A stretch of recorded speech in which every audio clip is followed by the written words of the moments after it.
Hey guys, Zach here to talk to you about Witch It, a hide and seek game where you can play as a witch hiding from humans or humans hunting the witches. The only twist, the witches can be anything on the map. What the game lacks in graphics, it really makes up for in the gameplay aspect. It's a refreshing take on what started in Halo 3 with the zombies genre, where if you get found and killed, then you join the team that's hunting the survivors, and the survivors in this game just happen to be witches. One of the cooler features of this game is that when a match is about to start, you have a spectating camera right beforehand, so you can get the lay of the land. And if you're playing as a witch, this benefits you to look at the map and say, I can possess that, I can possess that, I can blend in really well over there. Whereas if you're playing as a human or a hunter, you pretty much have the same thought process. Yeah, the witch can probably go there, I'll go over here, there's a ledge I can stand on and just toss eggs at people all day long. Eggs, you say? Don't worry, we'll cover that in a minute.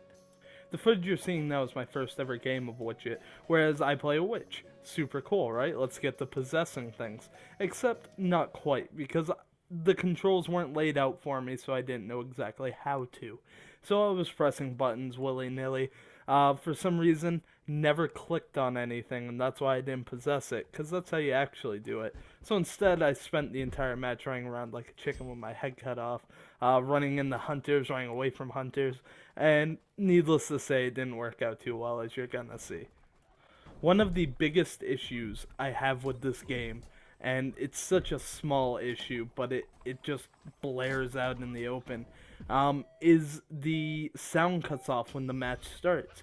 When you're hiding, if you're playing as a witch, awesome. If you're waiting to be released as the hunters, awesome. Okay, there's sound, there's music, everything's great. Once that round starts, however, the music stops. Now, what you just saw there was a hunter chasing me. He was staring at the doorway for a minute. I don't know why. People be weird. But then he saw me, and like the good hunter he is, he started throwing eggs at me while chasing me. Now, the eggs deal damage to the witches, and you're gonna see them throw chickens too. That's purely to find out if witches are hiding in the area. They're kind of like bloodhounds, these chickens. It's a little weird, a little preposterous, but honestly, it adds to the charm that is Witch It. And now we're the hunter, so we're gonna toss some eggs, make some omelets, throw some chickens around, like it's Woodstock all over again. It's gonna be a really good time. Now, the hunter's main objective is to hunt the witch. And he does that through a variety of means. Tosses eggs at things he might think are possessed. He throws chickens, which let out a radius that will help those chickens then know if any witches are hiding in the area, and they'll sniff them out. And that's the hunter's job to pick out which item that the chicken went to is the witch.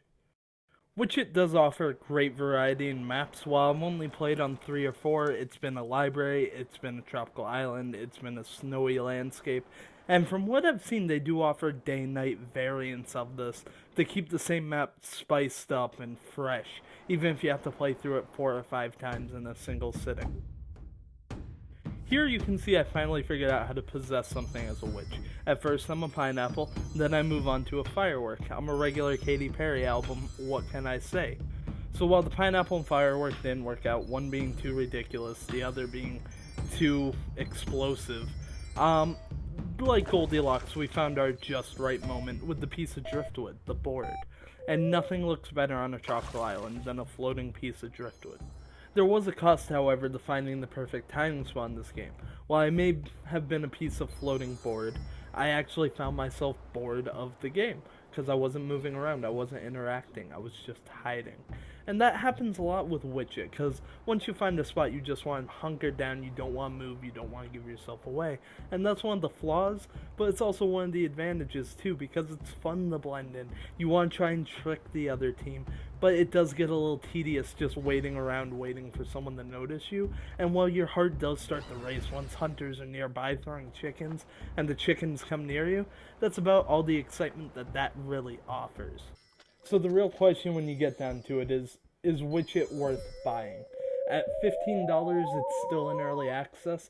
I honestly wouldn't pay any more than $15 for the game the way it is now. I honestly don't know what they plan to add to it or what they could add to it. Maybe a progression system, more abilities, something like that.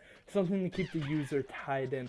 Because honestly, I played a few games today, and while it's cool to just kind of pop back in and possess an item or two and see how long you can last, that's all the staying power that this game has at the moment. And if I had to give it an out of 10, I'd say it's a solid 6 out of 10. It's a fun game. You should definitely try it. See if you like it. If you don't, $15 gone out the window. Not the biggest deal in the world.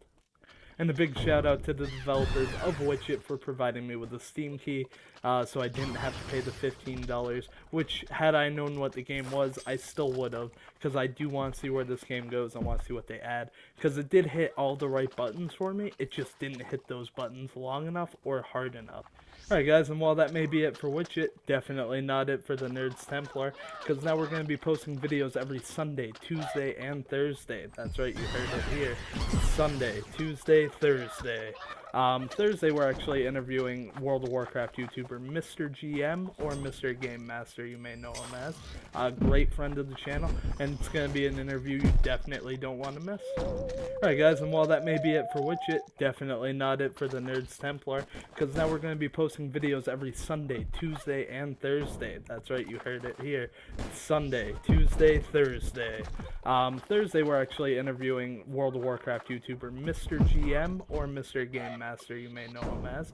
A great friend of the channel, and it's going to be an interview you definitely don't want to miss. And if you like this video, please do like, comment, and subscribe, and make sure to hit that notification button so you're notified every Sunday, Tuesday, and Thursday when we release new videos. And until next time guys, stay classy and stay nerdy.